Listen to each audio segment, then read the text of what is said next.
Hello everyone, मैं हूं मधु और आप देख रहे हैं मेरा चैनल ट्विंस मामा। आज के वीडियो में मैं आपसे बात करूंगी कि कौन सी टाइप ऑफ ट्विन प्रेगनेंसी सबसे सेफेस्ट होती है। डिस्कशन शुरू करने से पहले दो टर्म्स मैं आप लोगों को समझा देना चाहती हूँ। वैसे तो अगर आप प्रेग्नेंट हैं या प्रेगनेंसी से गुजर चुकी है तो आपने ये दो टर्म्स सुने ही होंगे। पहला टर्म है प्लेसेंटा। प्लेसेंटा एक ऐसा ऑर्गन होता है जो कि आपके यूट्रस में डेवलप होता है ड्यूरिंग योर प्रेगनेंसी। आप इस पिक्चर में देख सकते हैं, ये एक सिंगलटन बेबी की प्रेगनेंसी पिक्चर है। आपके यूट्रस के अंदर आपका बेबी होता है और उस बीच आप ये जो पर्पल कलर स्ट्रक्चर देख रहे हैं, ये एक न्यू ऑर्गन है जो डेवलप होता है प्रेगनेंसी की वक्त और इसे प्लेसेंटा कहते हैं। इसका काम होता है ऑक्सीजन एंड न्यूट्रिएंट्स प्रोवाइड करना आपके ग्रोइंग बेबी के लिए और वेस्ट मटेरियल जो भी है वो बेबी के बॉडी से बाहर ले जाना। ये आपके यूट्रस के वॉल से अटैच्ड होता है और उधर आपके बेबी के अम्बिलिकल कॉर्ड से जुड़ा हुआ होता है। गर्भावस्था के दौरान शिशु माँ के गर्भ में एक थैली में पलता है जो उसके विकास के लिए ज़रूरी है। इस थैली में एक तरल पदार्थ या लिक्विड होता है जिसे एमनियोटिक फ्लूइड कहते हैं और इस एमनियोटिक सैक के सबसे आउटर मोस्ट या बाहरी कवरिंग को कोरियन कहते हैं। इस एमनियोटिक सैक की इम्पॉर्टेंस ये है कि ये एक कुशन की तरह बेबी को एक्सटर्नल फोर्सेस से प्रोटेक्ट करता है और जो टेम्परेचर होता है उसको रेगुलेट करता है और एंटीबॉडीज़ भी प्रोवाइड करता है जो कि आपके बेबी को इन्फेक्शन से बचाते हैं। इन दो तीन टर्म्स के अलावा मैं कोशिश करूंगी कि कम से कम मेडिकल टर्मिनोलॉजी यूज़ करके मैं एक सिंपल तरीके से आपको समझाऊं कि सेफेस्ट ट्विन प्रेगनेंसी क्या होता है। अगर एक बच्चा हो तो एक प्लेसेंटा होता है, एक एमनियोटिक सैक होता है जो कि नॉर्मल सिंगलटन प्रेगनेंसीज में होती है। In case of twin pregnancy कभी कभी ट्विन्स एक प्लेसेंटा और एमनियोटिक सैक को शेयर भी करते हैं, दो वास्ट मेजॉरिटी ऑफ प्रेगनेंसीज में ऐसा नहीं होता। फिर भी तीन डिफरेंट काइंड ऑफ सिचुएशंस हो सकते हैं in case of twin pregnancy. पहली सिचुएशन ये कि दो प्लेसेंटा है एंड दो एमनियोटिक सैक है। सारे फ्रेटर्नल ट्विन्स के केस में यही होता है और ये सबसे optimal and safest twin pregnancy माना जाता है। मतलब दोनों बेबी के अपने न्यूट्रिशनल सोर्स है क्योंकि दो प्लेसेंटा है और अपना एक प्रोटेक्टिव मेम्ब्रेन है क्योंकि दो एमनियोटिक सैक है। इस केस में ऐसी प्रेगनेंसी को dichorionic die amniotic twin pregnancy कहा जाता है। मेडिकल टर्म्स में डाई ट्विन्स कहते हैं। जैसा कि हमने अभी डिस्कस किया, सारे fraternal twins dichorionic die amniotic twins होते हैं।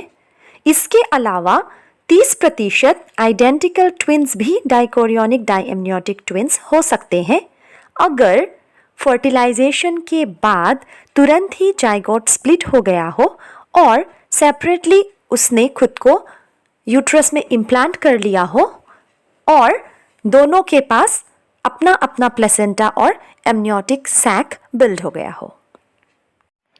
अगर आपके अल्ट्रासाउंड रिपोर्ट में ये आया हो कि आपको डाइकोरियोनिक डाई एमनियोटिक ट्विन्स है तो ये पता लगाना बहुत मुश्किल है कि वो फ्रेटर्नल ट्विन्स है या आइडेंटिकल ट्विन्स है।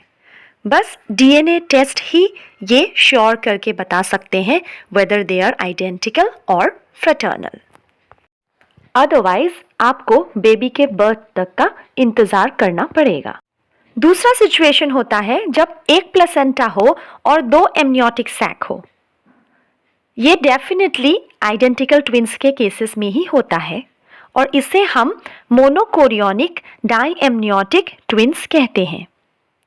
एक प्लेसेंटा की वजह से बहुत सारे कॉम्प्लिकेशंस हो सकते हैं क्योंकि जो न्यूट्रिशन मिल रहा है वो शेयर होता है बिटवीन बोथ द बेबीज और कभी कभी इक्वली शेयर नहीं होता है।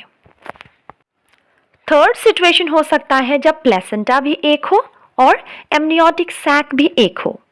यह सबसे रिस्कीएस्ट होता है, बट थैंकफुली सबसे रेयरेस्ट होता है। इसे हम मोनोकोरियोनिक मोनोएमनियोटिक ट्विन प्रेगनेंसी कहते हैं। In the second and third case, जिसमें कि प्लेसेंटा को दोनों बेबी शेयर कर रहे होते हैं, अगर अनकम्प्लिकेटेड मोनोकोरियोनिक ट्विन प्रेगनेंसी हो तो क्या होता है, इस प्लेसेंटा से इक्वली न्यूट्रिएंट्स लेते हैं दोनों बेबी और आराम से बिना कॉम्प्लिकेशंस की प्रेगनेंसी रहती है।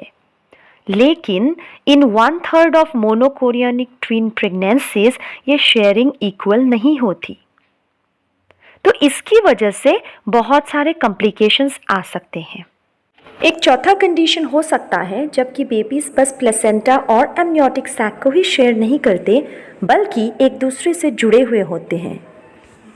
कुछ ऑर्गन्स भी ऐसे होते हैं जो एक दूसरे से शेयर करते हैं। वो ऐसे बेबीज ईदर स्टिलबॉर्न पैदा होते हैं या फिर बर्थ के इमीडिएटली बाद उनकी डेथ हो जाती है। कुछ ट्विन्स सरवाइव कर भी जाते हैं, लेकिन उन्हें सर्जिकली सेपरेट किया जा सकेगा या नहीं वो डिपेंड करता है कि कौन कौन से ऑर्गन्स वो शेयर कर रहे हैं। लकीली कॉन्जॉइंट ट्विन्स की इंसिडेंस बहुत रेयर होती है। दो मैंने आपको ये कहा कि डाइकोरियोनिक डायमनियोटिक ट्विन प्रेगनेंसी सबसे सेफेस्ट होती है, ऐसा नहीं कि उसमें कॉम्प्लिकेशंस के चांसेस नहीं होते हैं।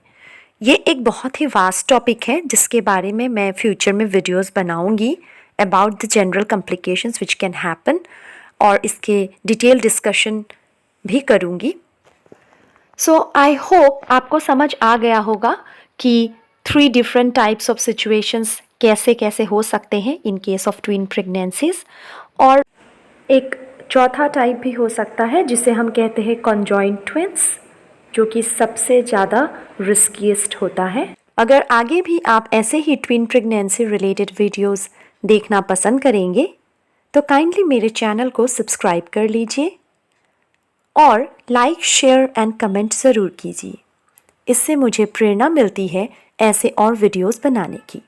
Thank you.